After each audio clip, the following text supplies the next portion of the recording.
if you are in an authorization zone, for example, or in a restricted zone, what you're gonna see is authorization zone right there. And before you fly, of course, you want to make sure you have the right drone. Like, there's different weight classes. And then the second thing you want to make sure of is make sure you have the proper licenses that are required to fly the weight class of the drone that you have. And then after that, when you are in an area where you are basically required to attain authorization zone, you see your drone say something like this, authorization zone. And when you want to fly, you'll notice that this pop-up will come up that says aircraft in authorization zone, unlock to take off. So before you do that, you need to make sure, before you can actually like click unlock and accept some of the terms and conditions, you need to make sure that your aircraft is connected to a mobile device or a hotspot. You can see I'm connected to my iPhone right there. And then you want to click where it says unlock authorization zone. By the way, if this pop-up screen doesn't show up for you, when you see the authorization zone in red and you attempt to fly, it will automatically pop up for your aircraft. And if you are signed into your DJI account and you have a proper hotspot, then you can basically click where it says unlock right there, and you can see it's checking.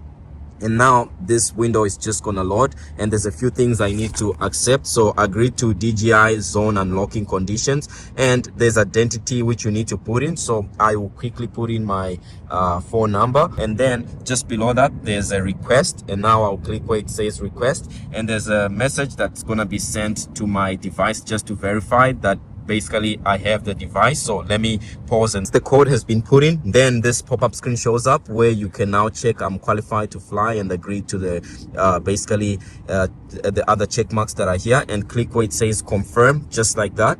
Give it a few seconds. Unlocking successful. Aircraft in altitude zone. Altitude limited to this type of height, which is good. And now takeoff is permitted. Okay, I'll actually click done right there. And now if you want to make sure that this is actually in your profile, you can quickly go to your profile. And then if you go to where it says settings and then go down to where it says unlock geozone, you can see basically controller serial number. And if you want to import this to your aircraft, you can click where it says import to aircraft, and license imported to aircraft. And now you can see it's valid and it's in the aircraft. Now if we go back to where it says fly, now you can see we are basically able to fly and permitted. Important to make sure you are allowed to fly, you have the correct drone, and you have correct authorization, and be responsible, guys. So that's how you do it. Now basically I can do this, and now my drone Wi-Fi and Bluetooth will be turned off, and now I can agree to the liability of flying in this area. Click and then confirm, and boom, now you can see